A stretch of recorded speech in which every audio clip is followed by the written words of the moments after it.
2017, selon le rapport « Partager la richesse avec celles et ceux qui la créent » de l'ONG Oxfam, le nombre de milliardaires dans le monde a connu sa plus forte hausse de l'histoire, avec un nouveau milliardaire tous les 2 jours. Leur richesse a augmenté de 762 milliards de dollars. C'est 7 fois le montant qui permettrait de mettre fin à la pauvreté extrême dans le monde. En 2017 encore, 82% des richesses créées dans le monde ont bénéficié aux 1% les plus riches, alors que la situation n'a pas évolué pour les 50% les plus pauvres, qui sont précisément celles et ceux qui produisent ces mêmes richesses. Et la France n'est pas en reste. Les 10% les plus riches détenaient en 2017 plus de la moitié des richesses nationales, quand 50% des plus pauvres se sont partagés à peine 5% du gâteau. 32 milliardaires possèdent désormais autant que les 40% les plus pauvres de la population. Notre pays est également champion d'Europe de la rémunération des actionnaires. 44 milliards d'euros de dividendes leur ont été versés en 2017 par les entreprises du CAC 40. C'est 3 fois plus qu'il y a 15 ans, tandis que le salaire moyen n'a augmenté que de 14% au cours de la même période. Pour donner une idée de l'ampleur de ces inégalités, un comparatif.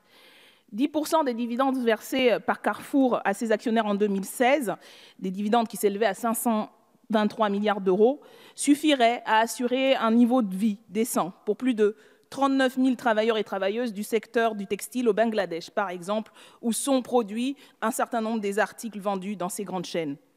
En 2018, l'année dernière, à Carrefour, les salariés étaient en grève et réclamaient, je cite, une augmentation des salaires. Il disait « On ne veut pas de primes, on veut des augmentations de salaire, des embauches et l'amélioration des conditions de travail ». Les écarts au niveau français sont particulièrement significatifs, justement, au sein même des entreprises et dans les chaînes de production.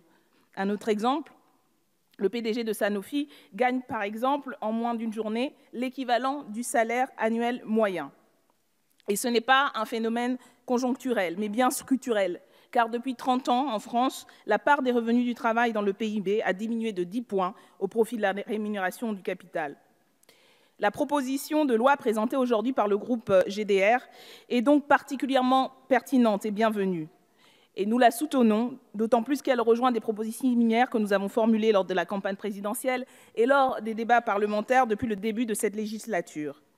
Cette proposition prévoit l'augmentation progressive du SMIC brut jusqu'à 1 800 €, ce qui reviendrait à 1 400 € net en 2022, la fin progressive de la baisse des cotisations patronales votée par cette majorité en remplacement du CICE et la mise en place des dispositifs de soutien aux TPE-PME. Ces mesures ont un coût pour l'État équivalent à celui de la défiscalisation des heures supplémentaires et de la prime d'activité, donc tout à fait supportable, car déjà supportée par les finances publiques. Elles sont, par contre, très clairement en opposition assez frontale avec la politique menée par le gouvernement actuel. Il s'agit d'un texte qui vise à ce que le travail paie, vraiment, le travail. L'augmentation du SMIC prévue augmentera effectivement la condition de vie des personnes, de toutes les personnes qui touchent le salaire minimum, ce qui va à l'inverse de l'entourloupe de la prime d'activité, modulée notamment en fonction des revenus du conjoint ou du ménage, critères qui pénalisent de facto beaucoup plus les femmes que les hommes. Rappelons qu'aujourd'hui, dans notre pays, les salaires des femmes sont inférieurs en moyenne de 24% à celui des hommes. 80% des temps partiels sont occupés par des femmes, tout comme 97% des emplois d'aide à domicile, pour l'exemple. Ce n'est donc pas par réalisme économique que le gouvernement refuse obstinément d'augmenter le SMIC, ni pour protéger les TPE-PME, qui seraient en réalité les premières bénéficiaires d'une telle mesure, de par la relance de la consommation et donc de l'activité qu'elle induirait, d'autant qu'elle est complétée, cette mesure, par des accompagnements qu'il est tout à fait possible, en débattant, d'étoffer.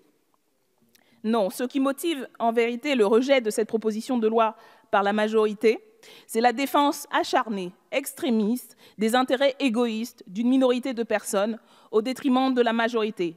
Les millions de salariés au SMIC, les femmes de ménage, aides-soignantes, intérimaires, précaires, dans tous les secteurs d'activité, le bâtiment, la santé, l'éducation.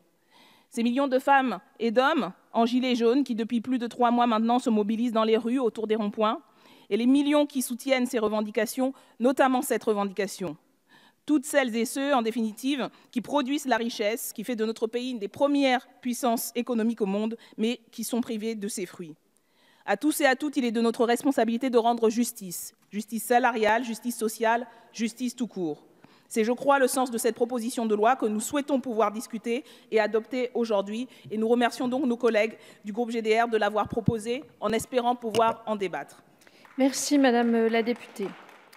Pour commencer, Madame la Ministre, je maintiens ce que j'ai indiqué lors du débat général. Si en France, entre 1981 et 2011, la part des salaires dans la valeur ajoutée a diminué de près de 10 points, et c'est l'INSEE qui le dit, l'OCDE rajoutant que cette tendance est la même dans quasiment tous les pays de l'OCDE.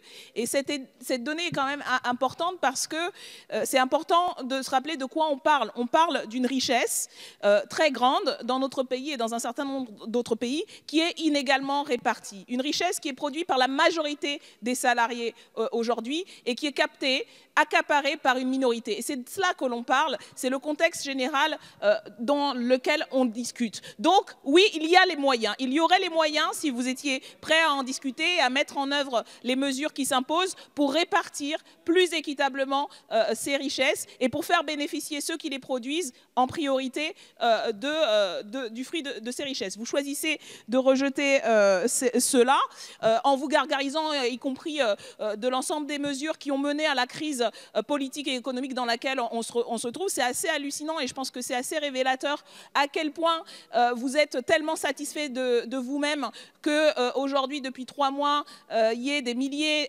de concitoyens et concitoyennes dans la rue, soutenus par des millions de Français et Françaises, contre les effets de votre politique, parce que justement, et c'est une des principales revendications, le travail ne paie pas. Et quand vous vous gargarisez de la prime d'activité avec de grands effets, vous savez pertinemment que ce n'est pas le travail, c'est la solidarité nationale qui y contribue. Et les cotisations sociales que vous supprimez, c'est précisément le travail et le salaire.